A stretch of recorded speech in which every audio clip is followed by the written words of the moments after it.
Hi everyone, I'm Dr. Nancy Chu from Proactive Chiropractic, and I'm so excited to share our second part of Morton's Neuroma video with you. Hopefully you guys will get some good tips so that you will be out of pain.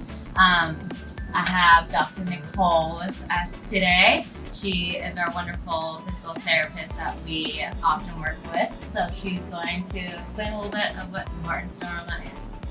Perfect. Thank you so much for having us. We're really excited to put some videos together for you guys.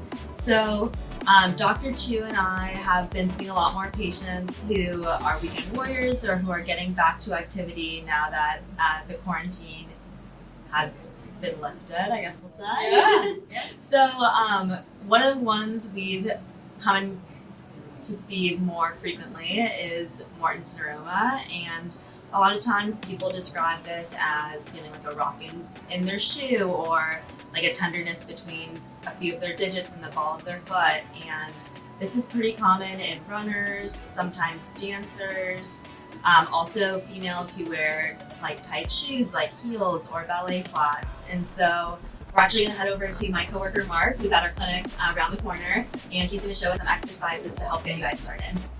So without further ado, we'll send it over to Mark. Hi, I'm Dr. Mark from Renew Physical Therapy here in San Francisco. Today I'm going to be talking about Morton's Neuroma. Morton's Neuroma is a condition where there's an entrapment in a nerve bundle between your metatarsals and your foot. The metatarsals are some of the bones in the foot, kind of like right around the forefoot, and in between there is where you can get that Morton's Neuroma. It's kind of a sensitivity to the nerve bundle in there. Something that you definitely want to address is your toe box in your shoe. So many times this can be caused by a very narrow shoe if you have a very wide foot. So that I would address that first before you try these exercises. So here's 4 exercises that you can do to help alleviate some of these symptoms to get started with. First one, just like a self massage, where basically you're just taking the toe here, you're pulling it up, so you're bringing the toe up towards your knee. At the same time, you're taking your knuckles and you're just gonna massage on the bottom here, just like that.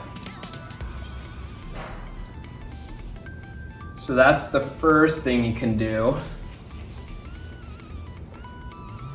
And the second exercise is what we call the tripod. So you want to think about your foot like a tripod. There's equal weight bearing between the inside ball of the foot, the outside ball of the foot, and the heel. And so what you're gonna do here is try and put pressure into the ground with equal weight bearing between those 3 points. And then what you're gonna do is try and lift up the arch there while keeping that equal weight bearing between those 3 points. So you can let it collapse down, and then you can rise up, let it collapse down. And this is one you can progress to standing and just doing the same thing here, like that. Another one that you can do is, while keeping that tripod position, that equal weight bearing between the 3 spots in your foot, think about trying to just lift up your first toe. It's like the great toe, just like that. Just doing some lifts. You can also try and keep that great toe down and lift up the other toes too. And the last exercise, we call this a slider lunge. So you can take either an exercise slider like this, or you can just use like a towel, put it on a hardwood floor so it can slide. And you can just do a lunge, and with this lunge, you want to go into that first toe extension like that. So what you do is go into this position like this. Just do a lunge.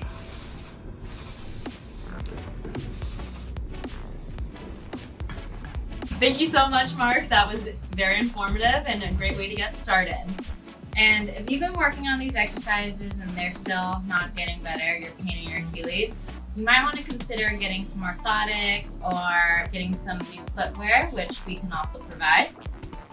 Yeah, it's critical, especially right now when people are working from home more frequently. Sometimes people are standing all day barefoot, working at their workstation, and that can really collapse in the arches and tug on that Achilles and plantar area so that it causes a ton of pain. So the take home, I would say, is Mark gave us some great places to start, but if it isn't getting better within 4 or 5 days, just pause for a second, reassess, and there might be something else going on here. We don't want to waste your time. So it isn't about just doing these exercises over and over and over.